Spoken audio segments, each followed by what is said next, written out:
know. Got lights in Tokyo. Summer, hear it whispering. That could be the one you're missing. I just wanna get to know. Got lights in Tokyo. Summer, hear it whispering. I could be the one you're missing.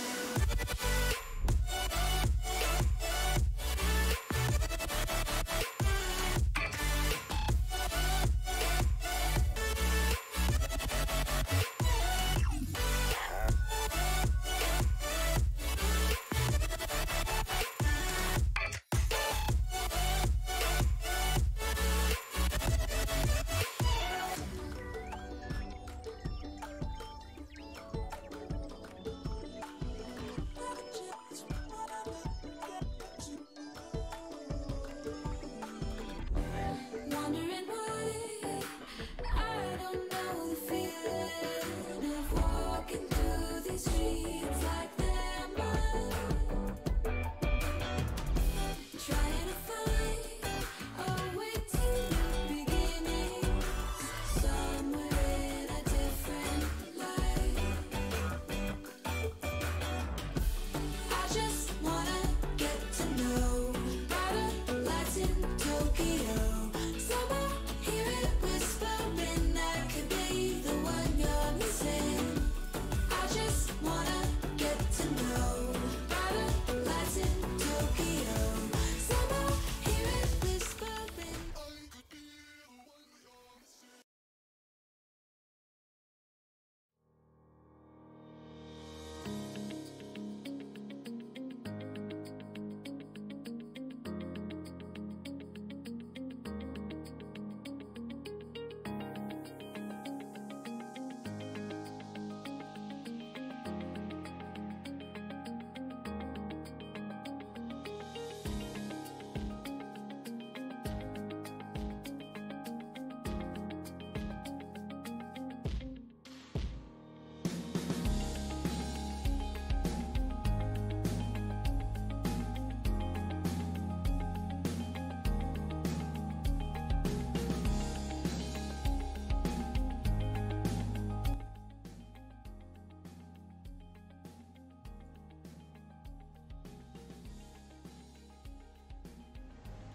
Welcome, everybody, to the Grind Path to Pro podcast, episode 7, powered by broadcast.gg.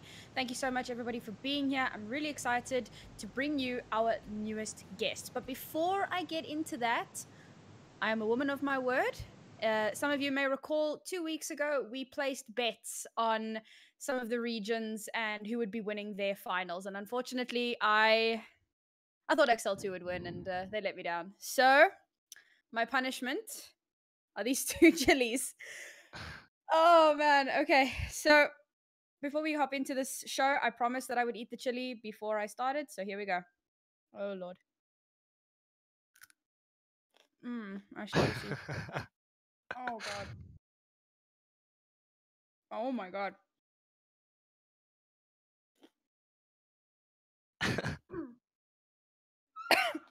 Oh my god.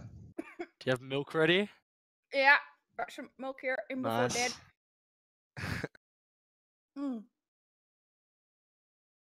This is gonna be a fun episode. Don't mind my mother walking in the background. It's all good.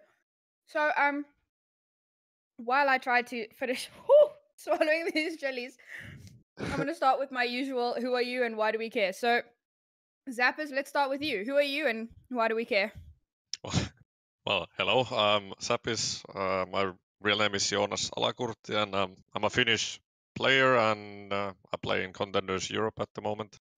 And well, we obviously won the last season of 2018, and well, I've been playing for a long time, so to speak. Nice. That's about it. Sorry, I'm still busy dying. Alan, who are you and why do we care? Okay, so I'm Alan, and I may be a little bit familiar for the international friends who are out there because I'm a Chinese caster. I'm casting both Overwatch League in the last year and Contenders in this year. So basically, I'm running about the series about in China, and also I put a lot of my eyes on foreign sales. So that is who I am and what I'm doing. Nice, and we're very happy to have you. Finally, CKM, who are you and why do we care? Hello, CKM or Felix. I play in Australian contenders with Sydney Drop Bears and recently played with the Australian team at the World Cup. Yeah. All right. So, welcome to all of you. I'm really excited to have all of you here. So, the start of the show's format is we do a short interview with each of you.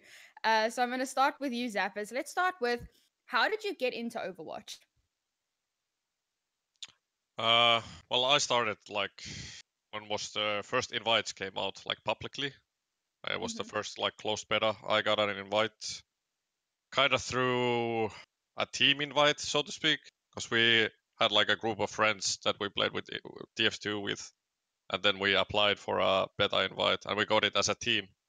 So we started to play Overwatch straight from the beta as a team, and yeah, I was really excited about it because like Overwatch seemed like a really fun game. It seemed really like my style of a game because I came from like all these fast-paced FPS games, and I was kind of getting bored with all the stuff that was going on. So Overwatch came in and it hit me hard.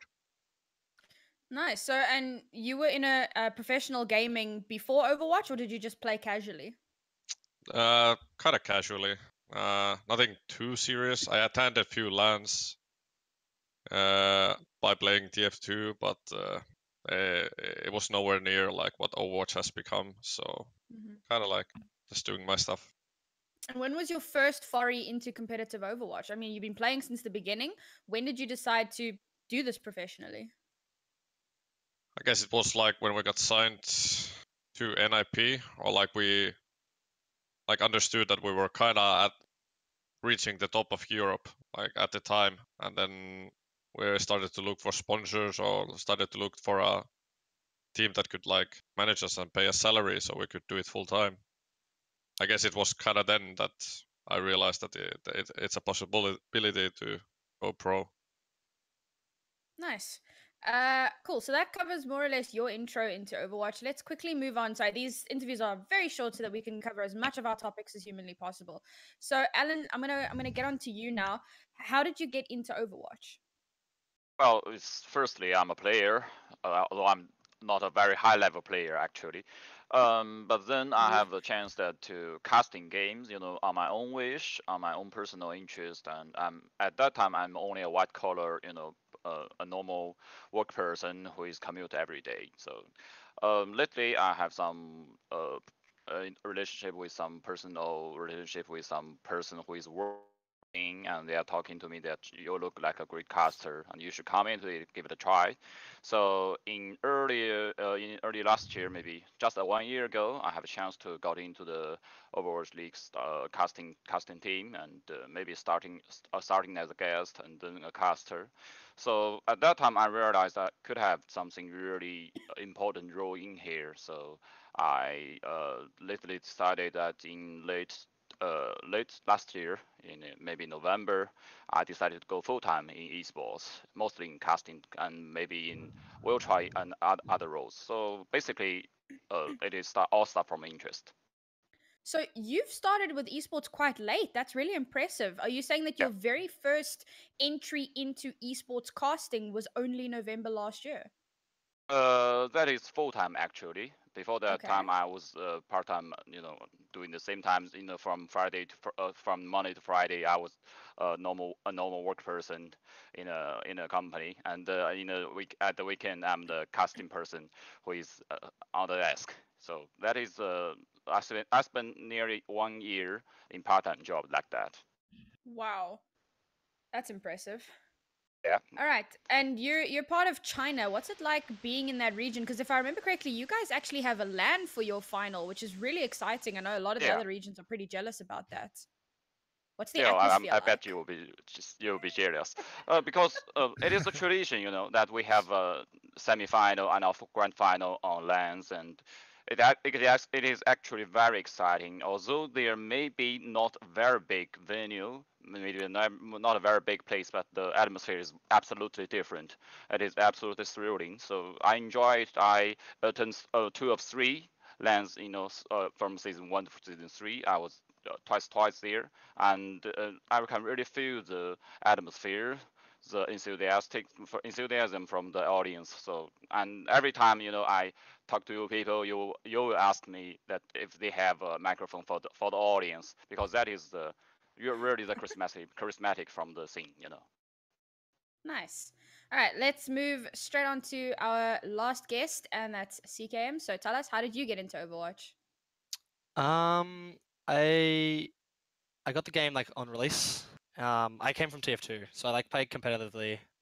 In that just in Australia, it wasn't really anything big. It was kind of casual, but I was tentative to get the game at first because I was like loyal to TF2, but then I ended up not being too bad at Overwatch, so I was like, oh, I'll see how it goes. I was playing on a bunch of teams in Australia, but I quit for year 12, the year before last year. Then after that, I was like, I got into Blank, which was the team competing in Pacific at the time, and I played for Blank throughout last year up until like the World Cup. Then I got into the World Cup, and then now I'm on Drop Bears. So yeah. Wasn't too bad at the game. Lul. And were you playing TF2 competitively or also just casually? Competitively, just within Australia. Like I was on like a top 3 team or something like by the end of it, but I was like really young, so I was sort of just playing it for fun. Okay. Nice. And how have you been feeling doing this Overwatch? Like, how does it compare to competitive TF2, the scene and the competition and things like that? Well, people actually care, I guess. Like, it's there's a real scene, like being out. Like, I've got to travel, I've got to compete internationally, and I'm at like a tier 3 or like tier 2 level kind of thing. So it's pretty cool, I guess, compared to Nice. TF2. All right, cool. Let's jump straight into our topics for this episode. We're going to start off with the playoffs. These playoffs were absolutely exciting, crazy, nutty. I had so much fun watching all of the finals. And I want to ask you guys, what did the road to playoffs look like in your respective regions? How was your teams how were your teams feeling on the way, and how did the competition look? How was it? Y'all can answer in any order, I don't care. Well, at least for us, for Giganti, was kind of well. We built the team 1 week before contenders even started, so it was kind of like didn't know what to expect really. Like our main goal was just to get an invite to the first season of 2019. So we just like tried to get together a team that's good enough to do that. Because like obviously like the past 2 like rosters have all been like recruited to Overwatch League. So we had to rebuild just from me and Davin, and then we only had 1 week because World Cup ran so late. Contender started like 1.5 week after World Cup, and during World Cup we were just like thinking like who to pick for the team, and we had some good ideas, but obviously just need to put it in action. But like as we played, we realized that we have a really solid roster, and getting to first place is not out of the question. And we just worked hard and took the teams one by one, and it got us to the finals, and we won it. Nice. CKM, what about for you guys? Well, we just wanted to keep the World Cup roster together after that, and we thought Sydney Drop Bears was the best place to go. Going into the season, we lost 3 members, if you include Face, the coach. So we had to sort of scramble to find new people, and we got like the next best possible options, and it was like we got pretty lucky with that, because Shoyo he'd moved to coaching, he was able to be back on a player, and Chrono was willing to play, and Noxious came on board. But I don't know, it was pretty shaky during the season, and then I guess things sort of came together during playoffs, which was good, and yeah. And Alan, obviously you're not a player, but I feel like you probably have some insight into what these teams were going through in playoffs, especially in a smaller region. Did they talk to you at all? What was the atmosphere like during playoffs for them? Well, in China, we have a tradition. No, it Mhm. means it may not be a tradition, but actually it is. We have many storylines, which in this season, many storylines which could not happen at the same time. We have LGD, who is already have multiple, second place, and they didn't touch the gold medal, so they won it. And we have T1W, which also the one who haven't won one single, contenders championship, but they also won it. And because they are LFZ in season 1 and season 2, they are very strong Korean teams, and they are actually rolling it. We have to admit it.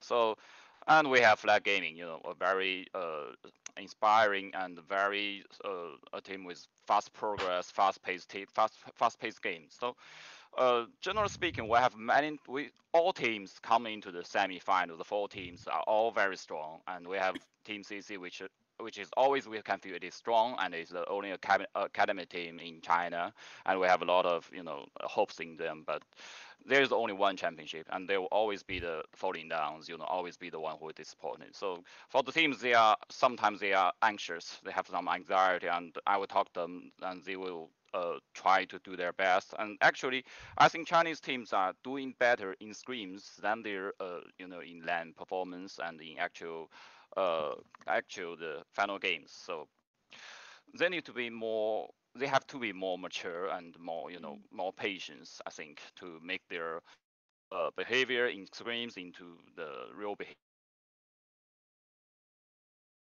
Well, that's an interesting point you bring up, because my next question was going to be about challenges on the road to the top, and Yeah. obviously with China being the only region that has, well, not the only, but the only one of the 3 that are here, um, having that LAN and not being online. What has been the difference? Like, has that been a real challenge for them? Is it like performance anxiety, or what is it like? And for the other 2 that have obviously played on stages before, like what is the difference between playing online and playing at LAN? Does it make that much of a difference? I think it is a lot of difference. Yeah, CKM burned right. Yikes.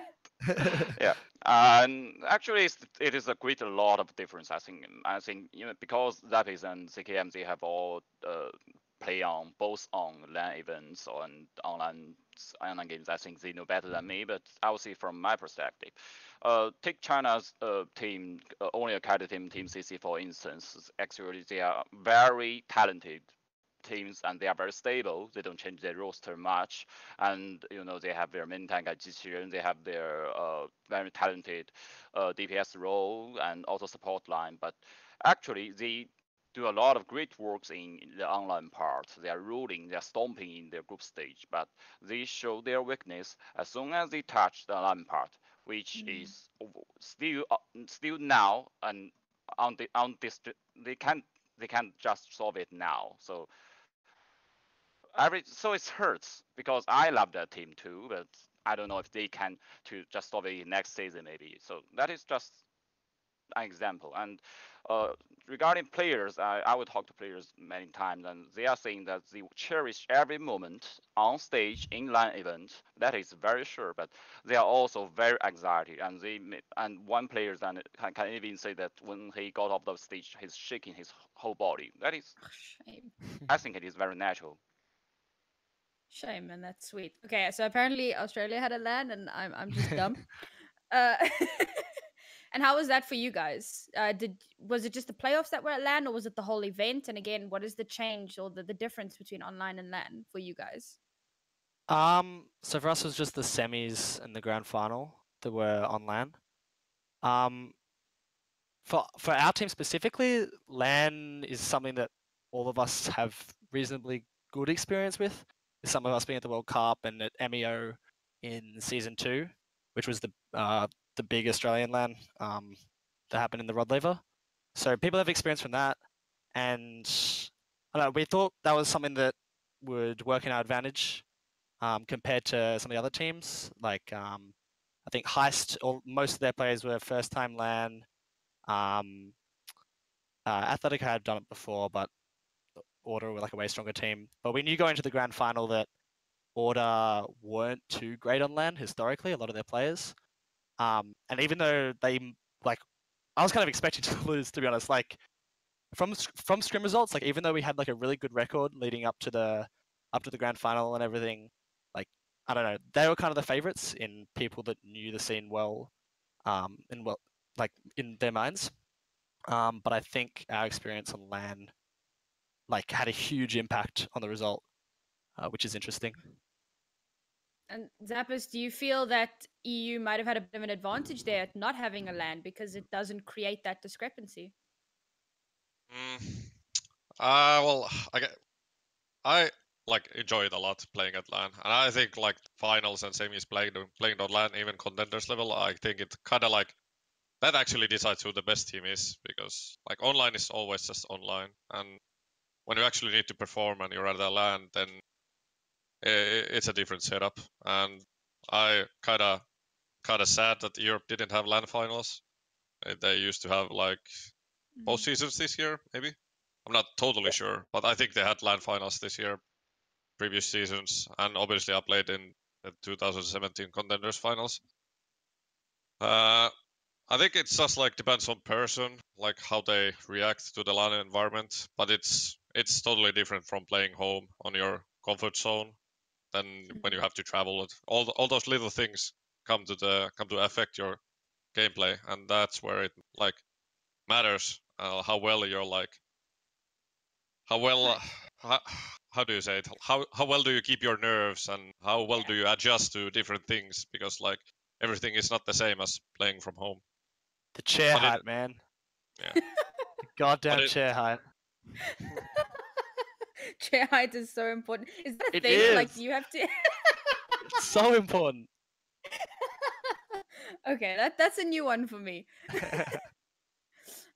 Okay, before I carry on with our questions, I just want to remind all of our viewers, please, if you do have questions for our guests, we will have a Q&A at the end of the episode, so you can just pop those in the chat, or you can join our Discord, !grind will give you the Discord link, and you can pop your questions in there. So yeah, just please keep those rolling. Our manager is on the lookout for all of those questions. So LAN was one of the potential challenges. What other challenges did you guys face on your way to playoffs? You know, during the group stages, and once you got into playoffs, what were the other things that kind of felt like it was standing in your way that you really needed to overcome? Wait, who are you talking to for that? well, All of you. Oh. You go first, Savas. well, we actually had really distinctive like challenges to go through, because the teams in Europe, they kind of build up strategies that they really like defined. Like we had Windstrike, who only played like Mei tanks. Then we had like British Hurricane that played a lot of like Doomfist tanks and DPS. So we always had to like really like think what we want to do against those sort of teams, and we couldn't really get like solid practice against that style, because it was so unique that only one team did it, and you don't really obviously want to scrim against that team that much, like 1-2 weeks before you actually play your official against it. So that was actually like the two biggest like challenges that we faced, like Windstrike and Hurricane, because they had really like different. They didn't really play the meta style, but we kind of knew what they played. It was just like how well we adapted, and we had to do a lot of like adapting during the series, because it's only in theory that what we wanted to do and how we thought that they would play. So then we just like adapted during the series, and that really like showed how well we could like adapt during the series as well. But it was like those were the two biggest like hurdles, I guess. I think for us, like, we had a few scrims. Like, Order were our biggest like rivals during the whole thing. We weren't too worried about a lot of the other teams.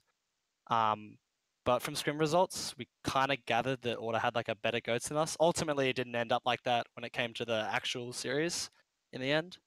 But I know we spent a lot of time thinking like, oh, should we just focus on goats and end up going head to head goats with them, or learn Doomfist comps, learn to play different stuff in order to beat them. So we spent a lot of time trying to work around that, and it it kind of, because if we want to practice Doomfist goats, right, it sort of will have detriment on our ability to play normal goats because we won't be spending as much time practicing it. So I think that was the sort of shakiest part for us leading up to the playoffs. But yeah, apart from that, also Chrono being on 200 ping for like the entire season, it was kind of like, Yikes. yeah, it's a bit of a yikes. But yeah, once you got on low ping, it was like a lot easier to practice with. So yeah. Jeez, that's impressive. And Alan, what about the Chinese teams? What kind of issues did they kind of have to go through on their way through contenders this season? The first question that I want to bring out is stability, because in China there's the old teams are always more stable, and that's the reason that they are strong. So for the younger teams, if they want to go into the playoffs, they need to be stable, which is not easy to be done, because always have some maybe your issues from a personal issue or to other issues. You may have the players which transfer to other teams. They could be looked upon. Well, this is always a question for the younger teams, and maybe for you, especially for the teams who is just an online team, not a team who have a team base or team house. So they could be easily tear apart, and that is not easy. They will change their old roster every week in the first 3 or 4 weeks. So it is really difficult for them to have a very good, very solid group stage scores. So that is the first question. And the second one, I think, is the patch issues. We all know that we have 1.29 in your group stage and 1.30 in our. Actually, we have other cups, other series, other games that I play that are played maybe in left patch, that is 1.31. So teams have to be very adaptive to all these three versions, and they need to very clearly know what is the pros and cons of all the three patches. So that is the crucial part, and I can see that the teams are suffering it, and they may even have some difficulty in trying to have some screams in different patches, because it is not easy. Yeah. Geez, I didn't even think of that. That makes a lot of sense. I think for our next question, and this will kind of tie into the patch, what kind of prep goes into getting ready for the playoffs? I mean, obviously you knew that it was going to be on a new patch. Do you have time to scrim on the new patch? What kind of a barrier does that really present for you? Again, everyone. Well, first of all, it limits your opponents, because when you get into playoffs, and if the playoffs is a different patch, for example, than trials teams, then it really limits your scrim partners, because you can only kind of in a sense only practice against playoffs teams, because other teams don't have incentive to play even against you. But I don't know. This season, the playoffs patch was kind of same. They only brought in Ash, so it didn't change that much. I think it only limited the scrim partners, at least in Europe. Yeah. Kind of worked out well for us, I think, because it sort of there were less scrim partners for the higher NA and Korean teams and stuff, so they were forced to scrim us, which yeah, which was very useful for us.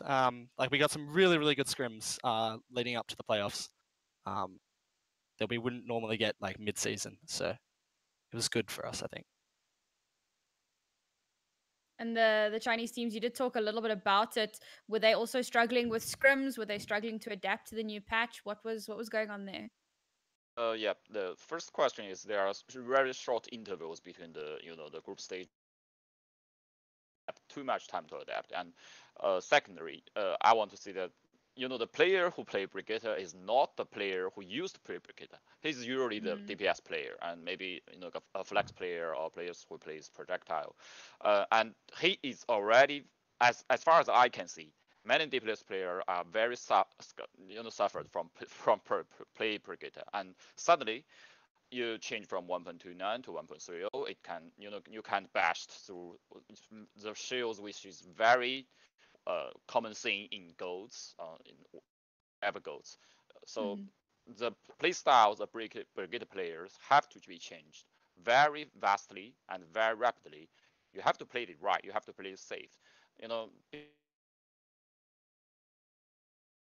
very aggressively, and you won't die because you can go wherever you want. But in 1.30, you may die very quickly, and you may give out the first blood. So that is a question that I can see that maybe the team that is not doing well in their first ace, in the first round of playoffs, that is the question. They cannot adapt to the patches very fast, and they do not digest it well. So that is, I think, especially for the player who played Brigitte, it's really tough mission, I think. All right. So that pretty much. Oh, there was one other question. Obviously, playoffs, everything was so back to back, especially from semis to finals. How did you guys keep up your stamina or get the stamina in the first place to keep performing at your best throughout the whole playoff season? There first. Well, I don't think it was too bad. It was one game a day, at least for Europe. Like we played, I think Wednesday, Thursday, Friday, maybe. But playing one game a day, obviously you have less chance to like prepare for the next match. But in the other end, it just shows that you have to prepare all the way through finals, and it just gave less like time to prepare for the next match, I guess.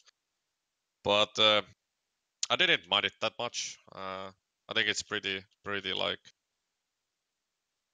okay schedule in a sense, at least for me.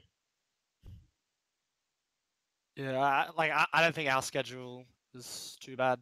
I mean, we just had to do more pre-planning going into like the semis and the grand finals since they're on the same day. Same but day. yeah, all They the land do was the on the same day.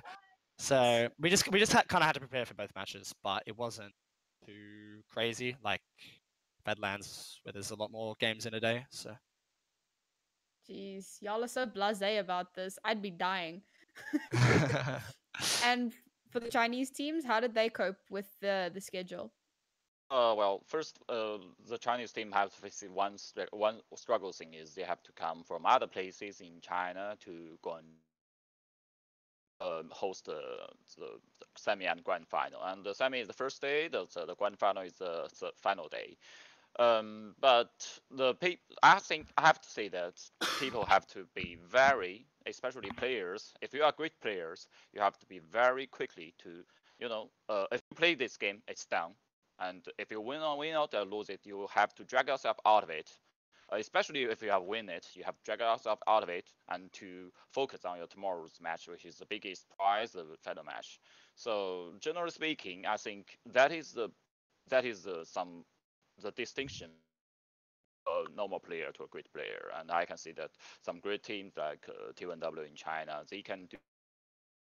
they just ignore what they have done in yesterday, and they will prepare everything for tomorrow's match. So I think that is the thing you have to do, and that is the thing that's also very difficult to do. Yeah.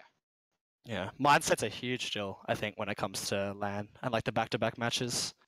Like if you get tilted at all, and like that carries over into like performances later in the day or the next day, it has a massive impact. Yeah, I think that just in terms of the game itself, regardless of like land, it's just mindset is so important going into any game. Absolutely. All right, that pretty much covers our rundown of the playoffs. Once again, just going to remind everybody, get those questions in. We do have a man on the lookout. We've got quite a few questions already, so I'm pretty happy to see that. We're going to move on to our next topic, and that is the Atlantic and Pacific showdowns, and of course, the gauntlet. Tell me, guys, what do you guys think? What are your thoughts about these upcoming lands? It's huge. I think it's really big for tier 2. I would say there hasn't, well, to be honest, in Overwatch there hasn't been like many international lands since the release, and it's obviously like really good for like developing like player talent and like getting there, like clashing all the regions together. It's really massive. I'm really glad that Blizzard found a way to do it. Yeah, for sure. Like it doesn't only like increase the sort of exposure for the smaller regions and like bringing together all the like everyone head to head, but it'll make a lot of regions more competitive, I think. Especially for like Australia, like I think there'll be more motivation for imports to come in, because they might get the opportunity to play at these bigger LAN events. So I think that's one of the biggest deals for the smaller regions. But yeah. Very thrilling because when I said it, it's something like 3 a.m. in my time zone, and but still very thrill and get some news, quick read, try to digest it. And I think the very important part is Felix, please come to China, because we have, if I didn't remember wrong, it's Pacific Showdown is in China. So we have gonna see more LAN events in China, and it's very it's specifically very thrill for the Chinese fan, because in the past times the Chinese fans can seldomly see their in China, some European players, some North American players, some Korean players especially, and they can see it and they want to have some attachment to them. They want to have a very close range, have the talk with them, maybe get their signs or something like that, have some interaction with them. So I have to say that this is very important for Chinese fans, and all very thrilled, both the casters and the audience and the fans, and of course the teams. In Chinese teams, the teams are sometimes the Chinese teams are very feared. They fear they don't have the opportunity at a branded issue. They don't know how to branding themselves. But I think the international are the best chance for your teams to get branded, to get a very good advertisement, to get a very noble, very sounded, fame out there. And I don't know if there are other regions. What if in the minds of other regions fans? But in Chinese fans, they are very curiously to see if their best supporting teams in China, where it is placed in the international, in the international contenders place. They will be the best one, or will they be beat down by the other place? So that is very thrilling, I think. Yeah, it would be huge for exposure. But now I want to ask you guys, what do you think the implications will be for World Cup? I don't know. I heard rumors that they're gonna ditch World Cup this year, but I don't know if they're true. Well, yeah, I mean, I think everybody's heard those rumors, but I heard. I think if you look at the time schedules, it's really tough to squeeze in World Cup this year. So at least they will hurt some group stage maybe. I heard from somewhere that it might not involve our players. It might just be like a tier 2 kind of thing, which could be interesting. But I don't know. Like I think half of the charm with the World Cup is you get tier 2 players playing against tier 1 our players and seeing how they sort of match up against them. So if it was just a tier 2 thing, I'm not sure if it would be as interesting. But like I don't know, like being able to play with like Custa and learn from Gumper and stuff in the World Cup was like I think the biggest takeaway from that whole experience. Yeah. So I don't think it would be as big of a deal if that wasn't the case.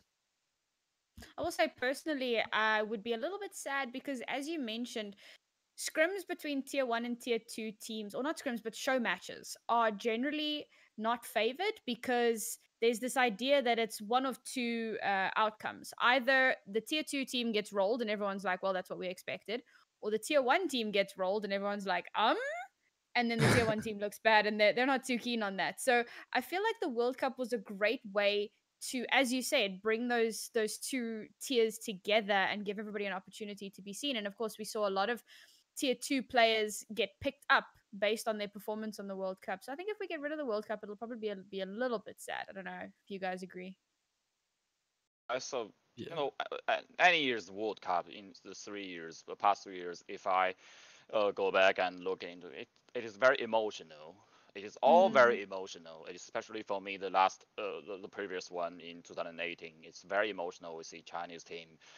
We are the underdog. We beat a lot of teams, and we go to the finals. We can't find too much chances in facing with South Korea, but it's a very good storyline. You have many countless storylines in World Cup every year, and there are teams that which is a huge upside down, which like maybe USA this year, and you have great teams who is come out of nowhere. So I think it will be at least very pity emotionally to just let the World Cup go.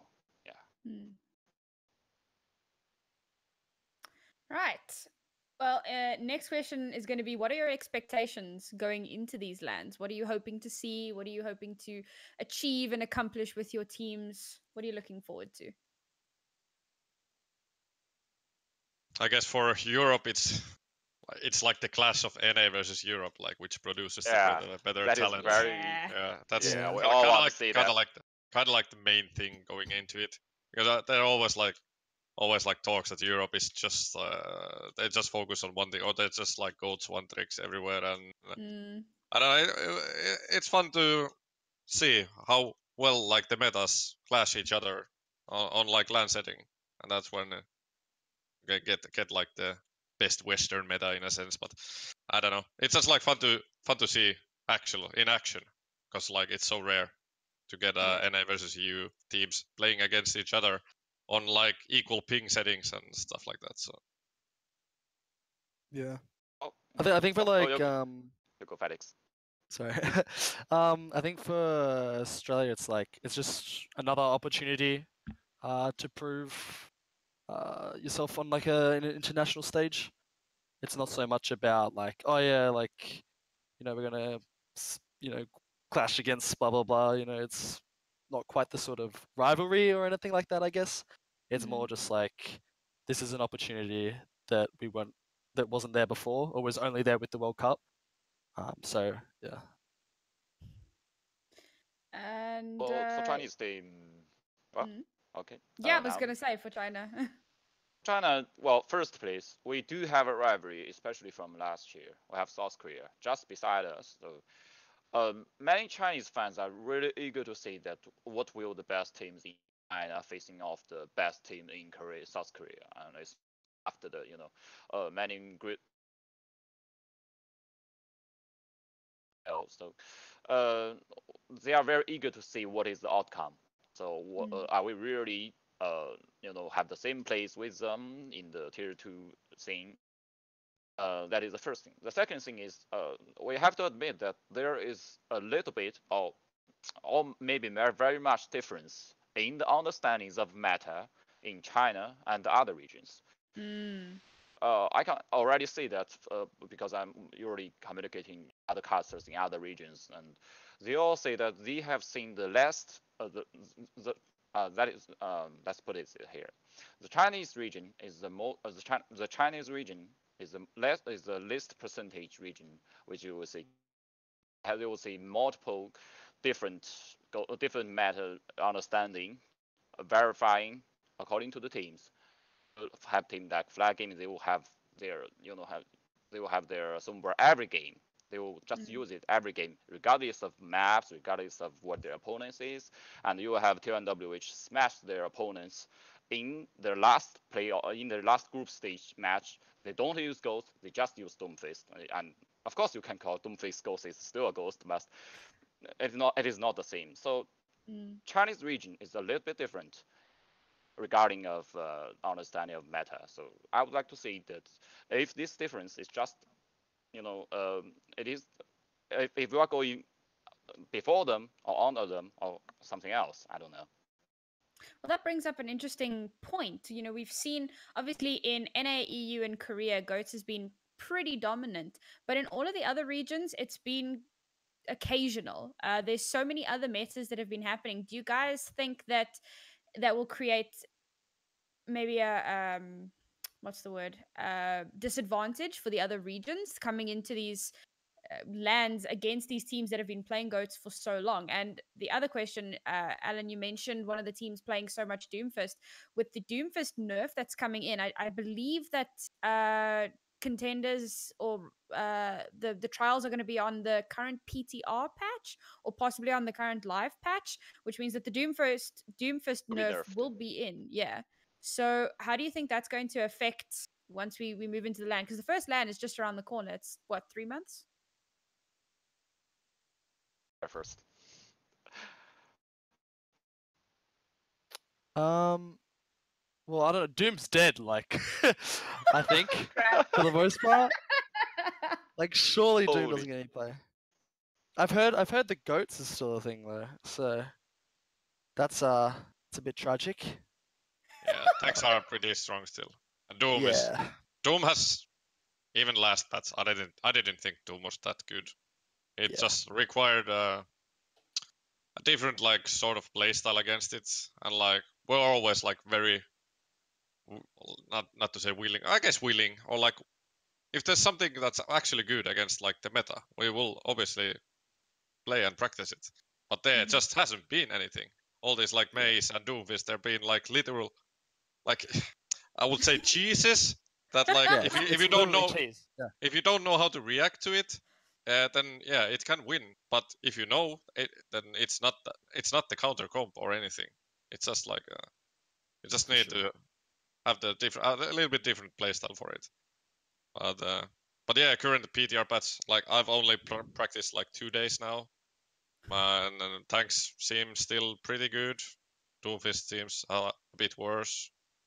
But yeah, it's hard to say. Hard to say anything yet. But there's people have been trying a lot of things now. A lot of like May and Ash and stuff like that. It can change a bit, but Yeah. tanks are still very strong. I feel like regardless of what happens, there'll be that period of time where people are so good at goats that it sort of clouds people's judgment on what is actually good. Like there could be a better comp on the PTR patch, but nobody's gonna really figure that out for a certain period of time, and everyone will still think goats is the best. So I think only time can tell what will happen with that patch. But Yeah. And Alan, for China, did he rejoin the call? Oh yeah, I have a little bit. Okay. So talking about goals and matters, I think I have talking to some Chinese players who has already been screaming on PTR. Yes, actually there is something like 50% or more, or even like 70% of screams are not still goals or more or less goals.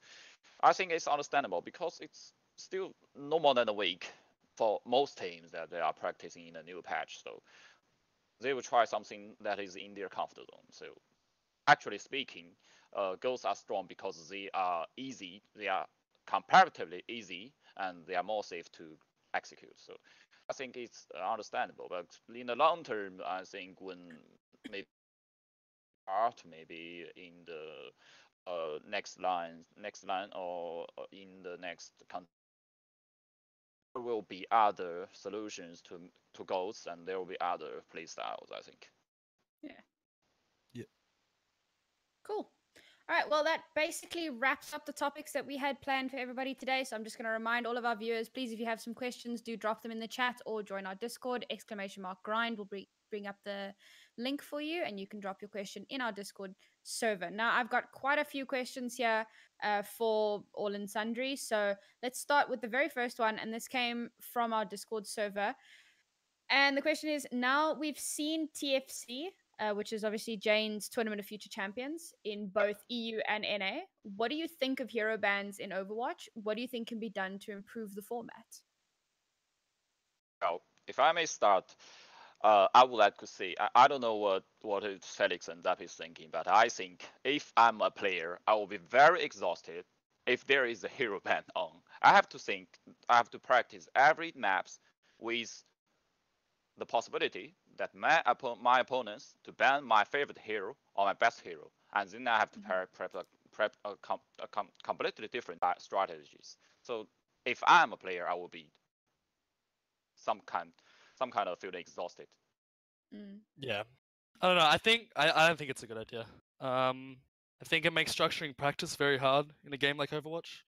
Like people are making the comparison, like, oh, it worked in Dota and League and stuff, and it's like it's so much different in every way. Like the two games, like something that makes Overwatch like special, I guess, is switching mid game and that whole the whole meta around that. And I think if you were to introduce bans into that, it would make that whole system really clunky. I don't know. I don't know how to explain it really, but I just don't think it'd be that great of idea for Overwatch specifically. Yeah. Yeah, would like introduce like RNG element to the game. And Yeah. I don't really like it. If you compare it to like MOBAs, like League of Legends and Dota, like there are heroes that perform kind of the same job, in a sense. But in Overwatch, there's only one diva, there's only one Zarya, and then like it's not like even if Overwatch would get like a couple more heroes, I don't know. It just feels a really clunky way to like spice it up in a sense. But in MOBAs, it's different. You have over 100 heroes, and you have like plenty heroes that kind of perform the same role. And I don't know. It would make the practice definitely a lot harder. Yeah, I think for DPS, they are still. I mean, like for example, you've got your 3 snipers that, if you want to put them in the category of sniper, then sure they do a similar role. But for your tanks, you have 5 or 6 very, very different tanks and 5 or 6 very, very different supports, and to try and work around that becomes very difficult. And for example, if you ban Mercy, then it kind of ruins the opportunity to run things like pharmacy or double sniper, and you really have to think on your feet for that. So I definitely agree with you guys. I think it's a fun idea for fun tournaments, but it's not something that I would like to see Blizzard doing going forward in the actual game itself. Yeah, for sure. Next question comes from the same person. This is a very inquisitive human being. What do you think about the diva changes? How do you think her role will vary with a longer defense matrix cooldown? Well, I don't think it mattered actually that much. I don't know. It was kind of weird way to nerf diva. I don't think that it's kind of the correct way. Like if the meta is like tanks versus tanks, it just makes like matrix usage a more clunky, and it just gives room to like Saryas and Mace to throw ultis out like way easier.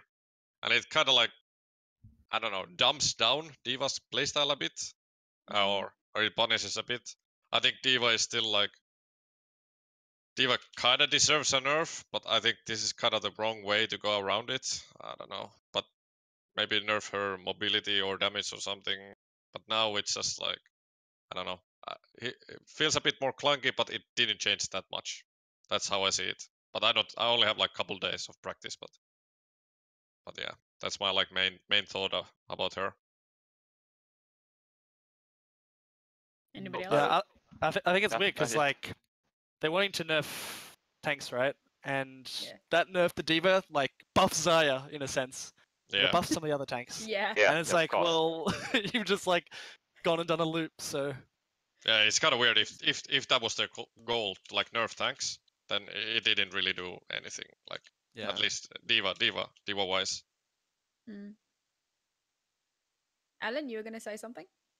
Yeah, I think there is one thing you have to clearly see through the patches, because it says it's before in the previous patch you began to restore your matrix in 1 second, and you can use it in 1 second. But in this patch, you have to use it after 2 seconds interval, right? But the actual restorement, the retrieve from, I don't know, the regainment from the regainment of the matrix is after 1 second. The wholly speaking, the generally amount of matrix is not much change, but it is just you have to be more careful about how to use it. That is one point. And well, as far as Poco says, he says it is maybe the best way is not to use it. I don't know. Well, yeah, it like brings opportunities. Like Yeah. if you have like a tank mirror matchup and you know they have grab, then the Zarya is gonna watch you when you use Matrix. Then he has like 2 seconds to use grab.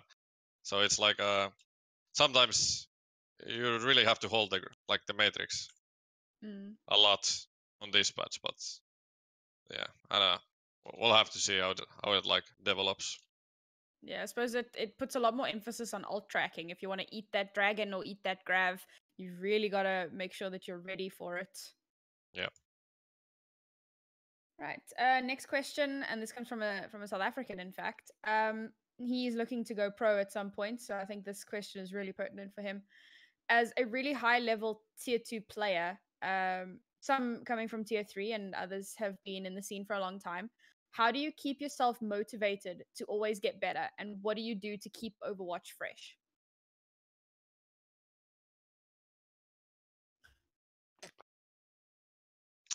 Well, it's kind of hard. Like every person has their own motivations why they keep playing. Like I still play because I enjoy it, and obviously, like sometimes maybe it's not that fun even when you have scrimmed for like 6 days a week for like 2 weeks and some blocks you might feel exhausted, but I don't know, it is really rewarding, especially if you win something, and then all the hard work kind of like fruits to something, like you get a reward for it, and at least that's like really like motivating for me. Yeah, I think for me it's like I really enjoy the game, like for one, and also the competition is like I think the reason why I keep playing. Like I could not live just playing ranked every day, or like just not really having a sort of goal, I guess. Like every season, you want to win, you want to beat this team, you want to achieve blah blah blah, and I think that's what for me keeps me motivated. But it changes from person to person, like Zappa said. And Alan, what about the Chinese players? Because obviously, being in a small region, much like Australia, it can get a little bit frustrating. I don't know if it's something that you've spoken with them about. I agree. I mostly agree with Felix because you have to be a person who is very enjoy the environment of competition, of competing others. You maybe yesterday you were beat down by the other teams, but you'll grind this day, you will grind the other day, and for sometimes you will second be the team. You will finally be the team that can beat them back. So first you have to be the person who is really enjoying this. You can't be the person who is resisting this competition. Secondly speaking, yeah, you have to very like this game, but I think the previous one is more important. You have to be a person with a willing thing in your heart that you are going to be the best. You are going to strike back to every opponent who have beat you down. And for Chinese players especially, they have very few chance to go to other regions actually. Even actually speaking, the top prize, the jackpot is really rare. It is only you may only have one. Like speaking of 2018, you have 3 championships to chase of contenders. So you have to seize the time. You have to seize the day and try to get a rose bay. Maybe I think. All right. Okay, the next question, this one's going to be thrown for Zappers, but I'm really going to extend that to the other regions because I feel like it is relevant. So this question comes from Almost Panda, coach of SMC. And he says, who are some underrated players in EU that deserve more attention? So we'll start with EU, but then I'd like to expand that to China and Australia. It's kind of You're allowed to say yourself. kind of hard question. Well, I would say like first person that came to my mind is like Davin from my team. Like he's been on contenders for over a year now. He won actually with me. He won the first contenders season in 2017, and he's been playing on contenders ever since. And I don't know. I think he's a really like solid, flexible player with like really good mindset for like competition, and really does like everything you need for like to win. And I don't know, it's hard to say, but that's like one name that really comes to my mind. And Alan, in the Chinese region, who are some underrated players that could get a bit more attention? Well, first I want to say I love SMCEU, this team, and I watch every game you played. You know, out of Ah, the teams in EU, I really love the team. So try to be our best. And secondly speaking, regarding of Chinese thing, I think there are many players. Something like I want to see a few players. First player I want to see is the new players who is replacing Crystal in TNW, which is actually it's Mija. It's team. It is a player who is really have much weight in his shoulder because Crystal, you know, is a very talented player. It's a very flexible player. So when Mija joined the team, I think he was very has so many so much things to be chased upon, but he have done it. So that is the first player I want to point out. And the second player that I want to say is the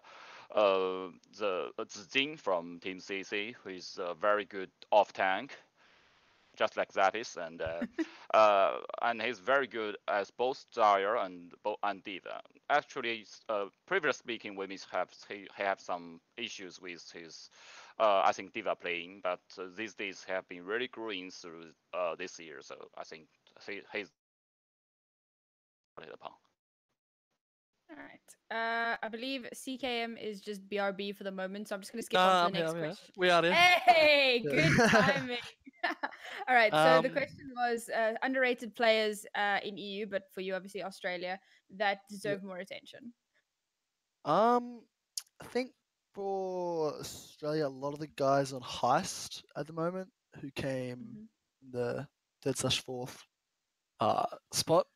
They're like it was like their first LAN. A lot of them like this is their first season in playoffs. Like they've all been around for like a little while, but a lot of those guys, especially Bus, I think has improved a lot recently. And I think Roro from Blank, he's been on the rise for a while. He's in my role, so that's a bit scary, but you know, um, yeah, I think those guys are probably the most notable people coming up. Cool. Let's move on to the next question. And this next question is for you specifically, CK. If Chrono was to go to NA contenders with an academy team, who do you think would be the best player to fill the main tank role on the drop bears from players currently in AU?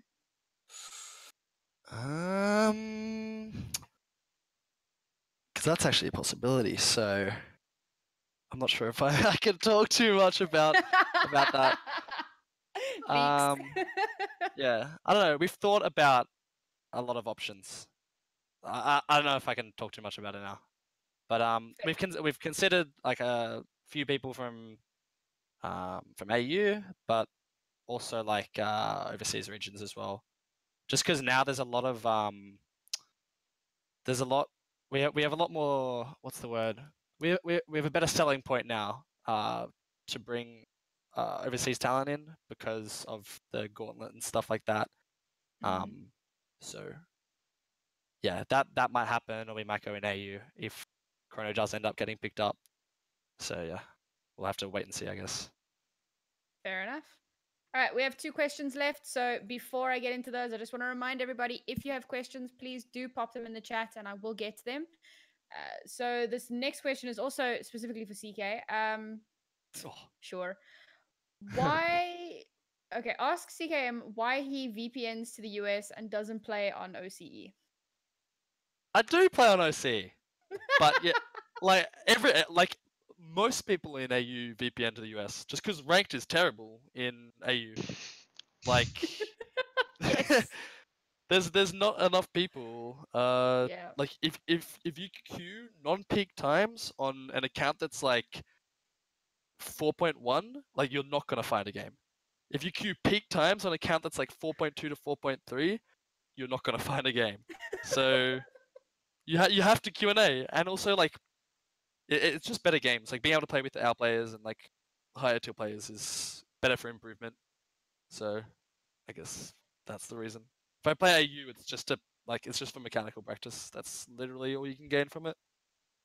Fair enough. There's another question for you in the chat, but I ain't reading that out loud, so you can go on to that if you feel the need. Next question is from the podcast manager, Sci-Fight. and this one's for Alan. How do you think Gushwei? Am I saying that right? That's basically right, I think. He's a Hell yeah! beast. How will he and the Chengdu Hunters fare in the Overwatch League? Isn't I that will Spark? rephrase it. So you are speaking that how will Gushi face Chengdu Hunters? I don't know if I understand the question right.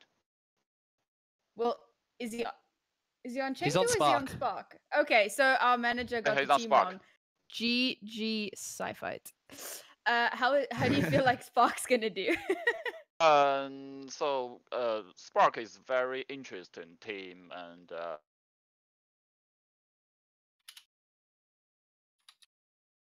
I think we have seen Gushi as a very mechanical, good godlike player. You can ignore that. Very, uh, we have to see he grew from a very poor player to a godlike player. So that is something I really admire him, and that is a thing that cannot be ignored. But at the same time, I personally worry about him because he has got the world eyes all on him during the Watch Cup, and he will be studied, again and again, was reviewed, and they will try to find his weakness. So I think his mechanic skill has nothing wrong.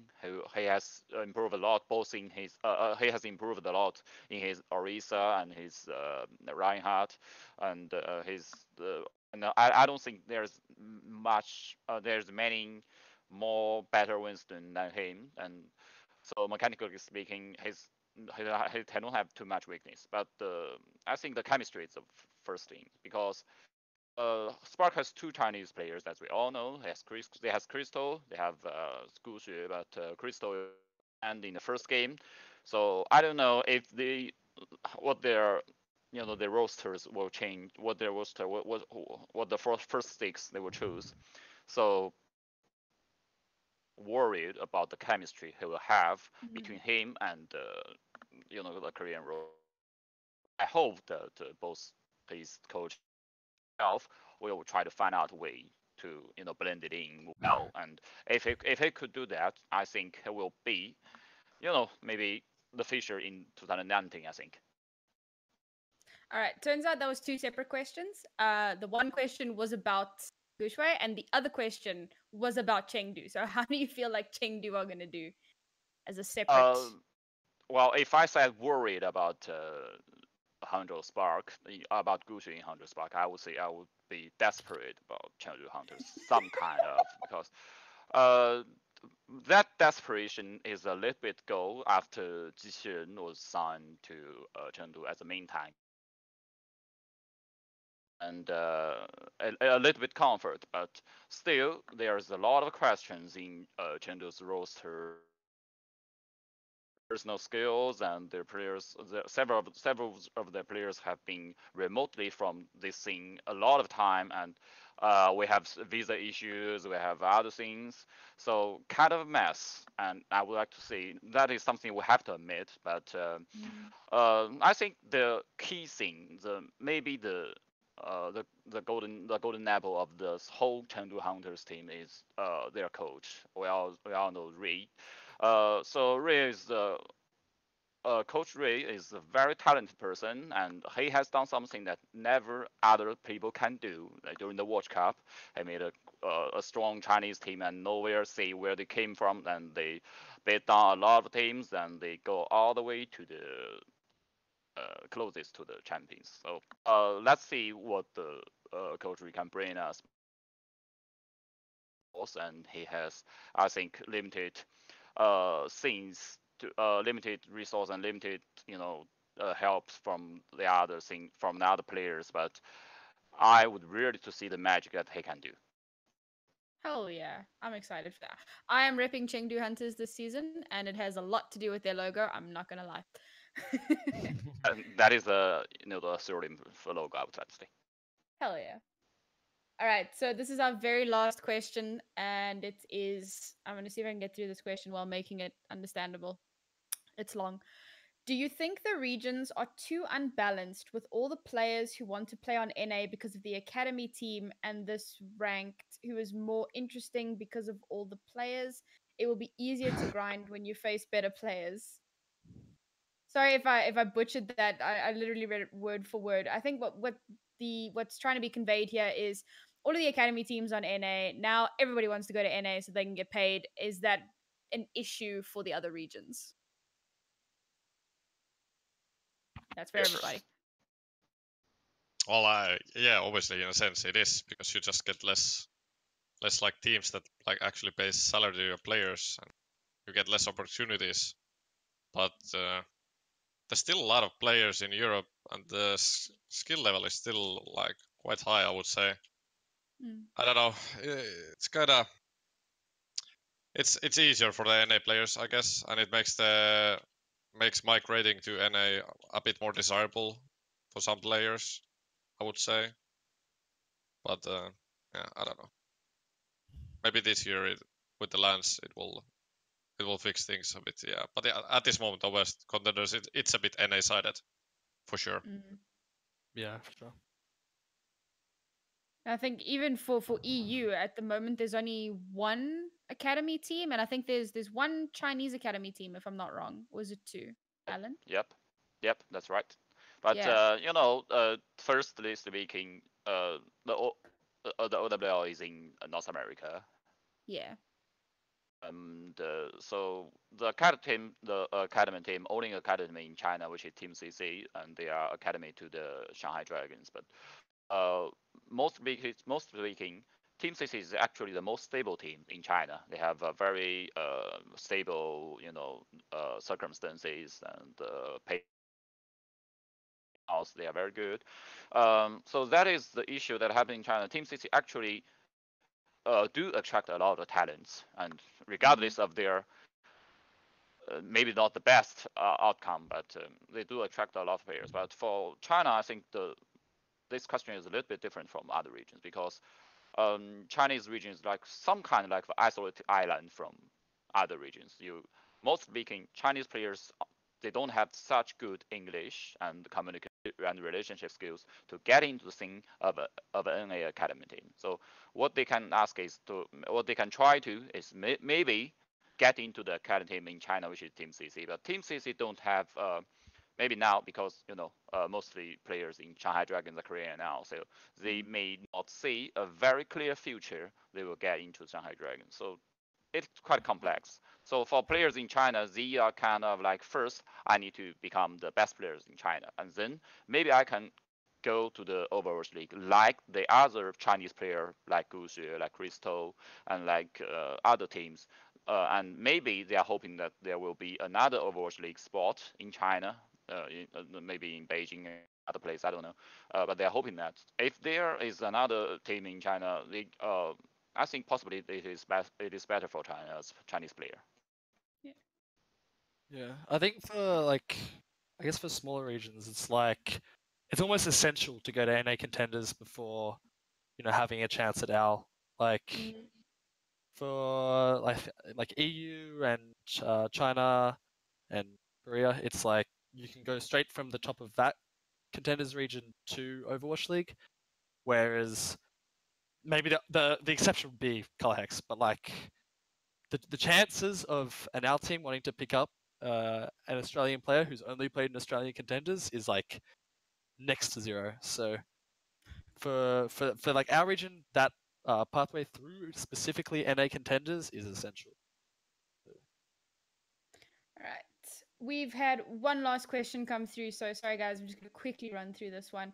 And again, I'm going to try and do it as best as I can. It's also a long one. This one is also for Alan. How do you think the basic environment of the game on the Chinese, let's say, what do you think about the environment of the game on the Chinese server? Do you think the skillful players in the Chinese server could get proper professional training? And how do you balance the unbalanced coach level to make sure those who want to play as a pro could get the right training? Okay, so I think there are two questions. First, the player side, secondly, the coach side. So for the player side, I think actually speaking, Chinese server has been improved at least a little bit from the previous thing. Thankfully to the a lot of restrictions and the work that had been done by the official part, so there have been less just less hacking and less toxicity these days. Generally speaking, the best players in Chinese ladder, they will go to Korean ladders at a better spot. And even though that maybe some Chinese team will to try to find something like a new player in Chinese ladder in the higher rank, maybe in the top 50 or top 10, but generally speaking, they will require you to go to the Korean server. You play like in the Korean server and try to climb it into the very high ranked. So Chinese server is not as convinced as Korean server if you can play it. So that is the first question. That is, they will draw some attention, but not a very convinced, certificate. Secondly speaking, the coach in China is in, I would like to say, a very thirsty condition, because there are not enough coaches in China, and if I didn't guess it wrong, we will see more teams in China emerged in 2019. But the coaches, they are not, because the coaches need some time to grow. The coaches need some time to grow, and I bet coaches need more time to grow than players. So for coaches, it is actually sometimes difficult to distinguish normal player to a great player to a player that maybe go to out. So I think that is a very difficult very difficult role for coaches, and maybe Chinese coach need to learn something from Korean, because we have seen many good examples from Korean, like LFC. They have spotted a lot of great talents, and they use the talents to seize the time to get 2 championships. So coach is a very important role, and I think the real condition in China is we lack a lot of good coaches. Yeah. Right. That basically brings us to the end of our broadcast. So sorry guys, if you had more questions, we are unfortunately not going to get to them, but you're welcome to join our Discord. We do have a questions channel, and you can drop them in there, and if the guests have time, if they happen to spot the questions, maybe you'll get lucky and get a response from them. Please don't tag the guests. That's one of the big rules in the Discord server. Please do not tag the guests, but do drop your questions there and you might get lucky. Thank you so much to my guests for today. I really appreciate you guys joining me. I think we all had a good time and it was very informative, and I want to wish you all the best of luck with the upcoming trials. Alan, are you going to be casting trials? Yeah, of course. Hell yeah, dude. Looking forward to seeing it. Thank you again, guys. Please do join our Discord server. Please do follow Broadcast GG. They have made all of this possible. And yeah, thank you so much for joining us. Thank you to Captiano for being our producer once again. You're an absolute star. And Chase for being a stellar manager. I know I give you a lot of trouble, but I feel like deep down you appreciate it. Thank you so much, guys. And we'll see you in the next episode in 2 weeks. Have a good day. Bye. All right.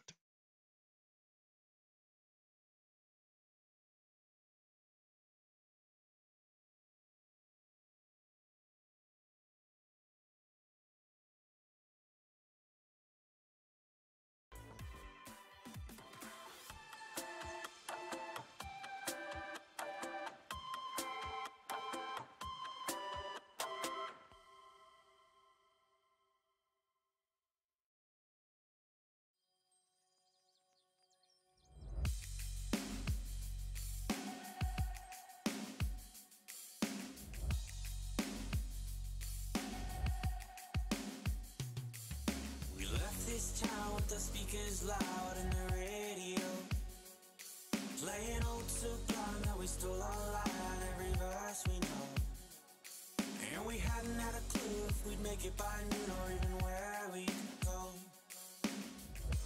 We don't need a map, everywhere is home. We don't need a map, everywhere. The tank said E and we all agreed that we're just too broke to fill it back up, so we left your truck on the road with Rome. Then we found a motel with a cigarette smell, so we knew we're close.